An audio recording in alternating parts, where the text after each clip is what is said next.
శ్రీమద్భగవద్గీత 5వ అధ్యాయం కర్మసన్యాస యోగం 8 మరియు 9 శ్లోకాలు.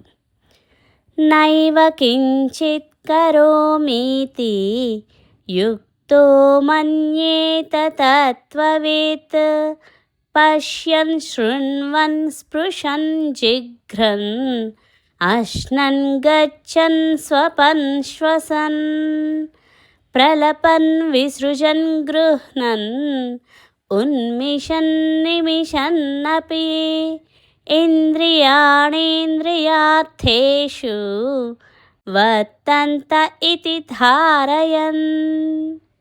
ఈ శ్లోకం యొక్క తాత్పర్యం: తత్వజ్ఞుడైన సాంఖ్యయోగి చూచుచు, వినుచు, స్పృశించుచు, ఆఘ్రాణించుచు, భుజించుచు, నడుచుచు, నిద్రించుచు, శ్వాసక్రియలను నడుపుచు, భాషించుచు, త్యజించుచు, గ్రహించుచు, కనులను తెరుచుచు, మూయుచు ఉన్నను ఇంద్రియములు తమ తమ విషయములందు వర్తించుచున్నవనియు తానేమీయూ చేయుటలేదనియూ భావించును.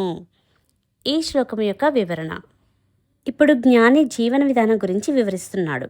అతడు కర్మయోగం, జ్ఞానయోగం పాటించి జ్ఞానం పొందాడు. 4వ అధ్యాయంలో ఇద్దరి గురించి చెప్పాడు కృష్ణ పరమాత్మ. నైవ కించిత్ కరోమి, ఆత్మస్వరూపం ఏ పని చేయదు, అది అకర్త, అందువల్ల అభోక్త కూడా. జ్ఞాని తను అకర్త, అభోక్త అని తెలిసి కూడా తను చేయవలసిన విధిని నిర్వర్తిస్తాడు. పశ్యన్ శృణ్వన్ స్పృశన్ జిఘ్రన్ అశ్నన్, ఈ 5 పదాలు పంచజ్ఞానేంద్రియాల కర్మలను సూచిస్తాయి. అంటే చూడటం, వినటం, స్పర్శించటం, వాసన చూడటం, రుచి చూడటం. ఈ పనులన్నీ జ్ఞాని చేస్తూనే ఉంటాడు. అలాగే కర్మేంద్రియాలను కూడా పనిచేస్తాయట. అవి గచ్చన్, స్వపన్, శ్వసన్, ప్రలపన్, విసృజన్, గృహ్ణన్, ఉన్మిషన్, నిమిషన్. ఇవన్నీ కర్మేంద్రియాల పనులు.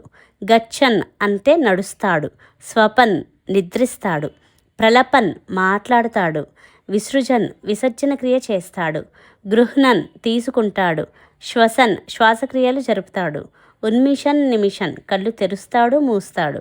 ఈ చర్యలన్నీ చేస్తూనే ఉంటాడు. వాటిలో ఏ మార్పు ఉండదు. అంటే జ్ఞాని జ్ఞానం పొందటం వల్ల అతని దృక్పథంలో గొప్ప మార్పు వస్తుంది. అందువల్ల పరిస్థితులను ఎదుర్కోవటంలో గొప్ప మార్పు వస్తుంది. కానీ కర్మ చేయటంలో బాహ్యంగా ఏ మార్పు కనపడదు. ఇంద్రియాణేంద్రియార్థేషు వర్తంతే, పాంచభౌతికాలతో చేయబడిన ఈ శరీరం పాంచభౌతిక ప్రపంచంతో వ్యవహారం జరిపి తీరాలని అర్థం చేసుకుంటాడు. ఇది ధారయన్. ధారయన్ అంటే జ్ఞాని తాను చేసే అన్ని వ్యవహారాల్లోనూ ఈ విషయాన్ని గుర్తుంచుకుంటాడు. హరే కృష్ణ.